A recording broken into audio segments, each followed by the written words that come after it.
Bismillahirrahmanirrahim. Assalamualaikum warahmatullahi wabarakatuh. Nama saya Bandi Binekas. Kita akan membahas materi berikutnya di mata kuliah akuntansi biaya, yaitu departementalisasi BOP. Sebelum kita masuk materi departementalisasi BOP, kita akan mereview dulu sedikit tentang materi yang sudah kita pelajari.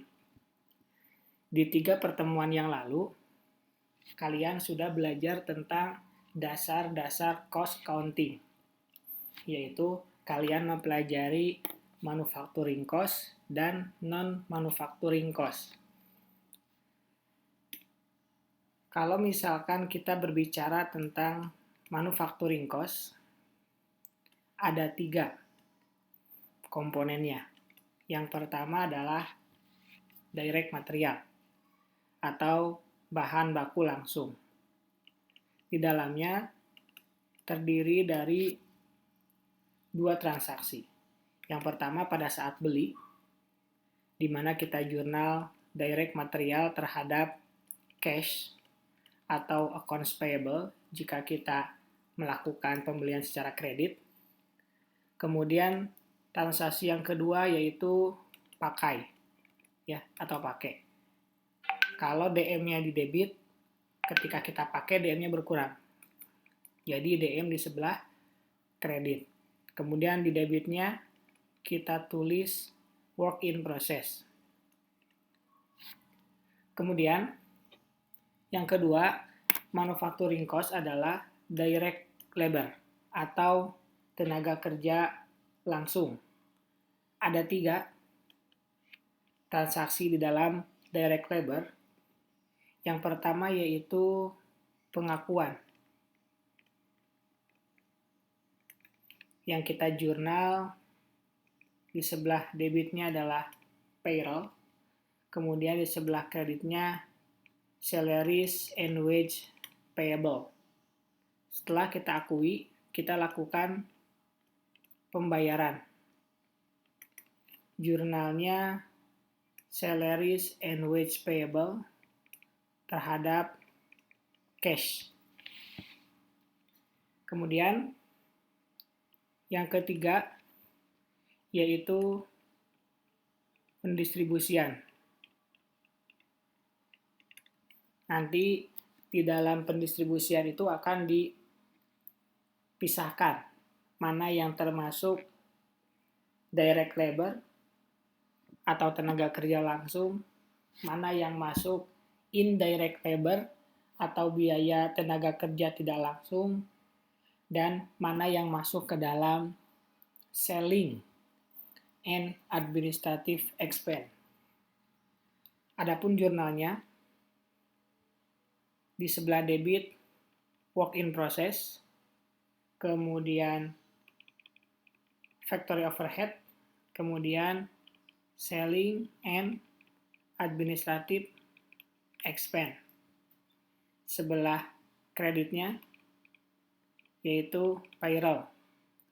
Kalau WIP itu buat direct labor, kalau FOH buat indirect labor. Ini komponen yang kedua dari manufacturing cost. Kita lanjutkan manufacturing cost yang ketiga, yaitu factory overhead atau biaya overhead pabrik. Pengertiannya secara singkat, biaya overhead adalah biaya selain bahan baku dan tenaga kerja langsung. Pengertian sederhananya adalah biaya selain biaya bahan baku dan biaya tenaga kerja langsung. Itu FOH. Selain DM, selain DL, itu FOH. Transaksinya yang pertama yaitu dibebankan. Yaitu kita anggarkan dulu, ya, dalam kurung anggaran. Jurnalnya adalah factory overhead ke various account ya. Nanti di sana ada banyak jurnalnya, akumulasi depresiasi dan lain sebagainya.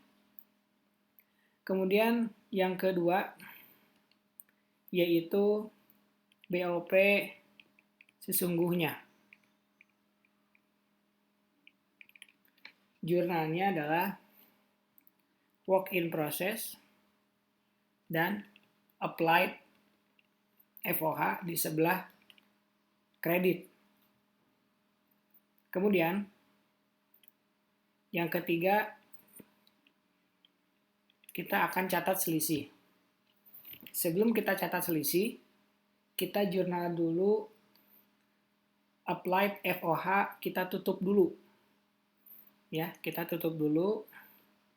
Yang asalnya di sebelah kredit kita tutup, applied FOH, kemudian FOH kontrol. Setelah ditutup, baru kelihatan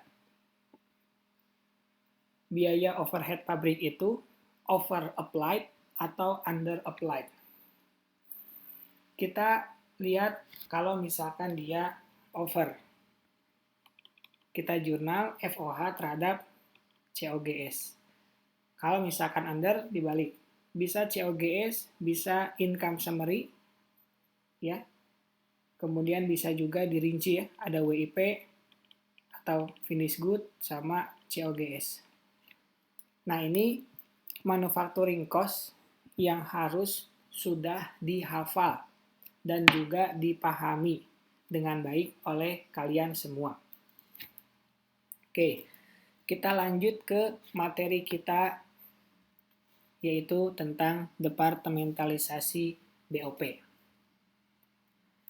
Dulu, ketika kita akan membuat atau menghitung BOP sesungguhnya, kita harus menetapkan berapa atau menetapkan tarif yang harus kita tentukan atau dasar tarif yang harus kita pilih berdasarkan aktivitas yang paling banyak atau pemicunya dan lain sebagainya. Kita lihat apa pengertian departementalisasi dulu sebelum kita melanjutkan pembahasan yang tadi. Departementalisasi yaitu pembagian pabrik ke dalam bagian-bagian atau departemen-departemen yang dibebani sama BOP.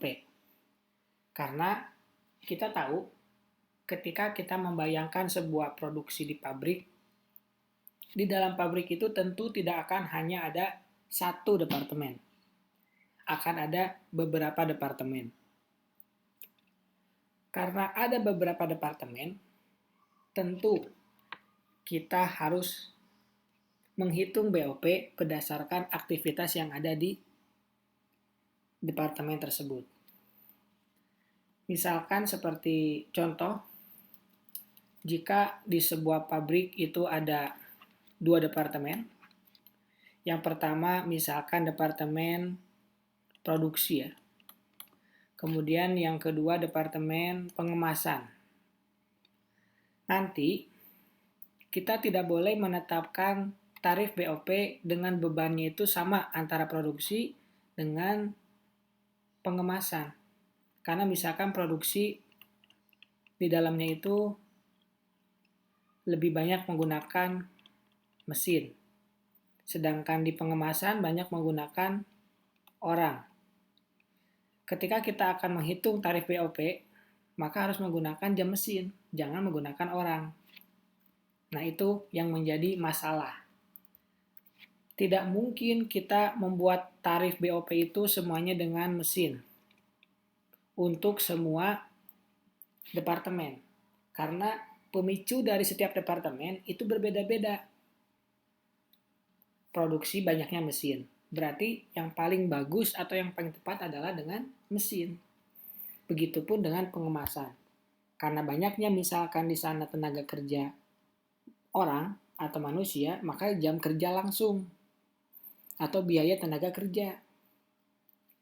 Seperti itu. Itulah kenapa perlu dibutuhkan departementalisasi. Karena tarif BOP tunggal itu tidak mungkin dimasukkan ke semua departemen. Jadi, dibutuhkanlah departementalisasi. Seperti itu ya. Sekali lagi, kenapa harus ada departementalisasi? Yang pertama, alasannya adalah karena di satu pabrik atau di suatu perusahaan manufaktur itu terdiri dari beberapa departemen yang berbeda fungsi dan tugasnya. Itu alasan yang pertama. Alasan yang kedua, departementalisasi ada karena tarif BOP tunggal tidak mampu atau tidak menunjukkan pemicu di setiap departemen. Karena setiap departemen itu berbeda. Jadi muncullah departementalisasi. Seperti itu.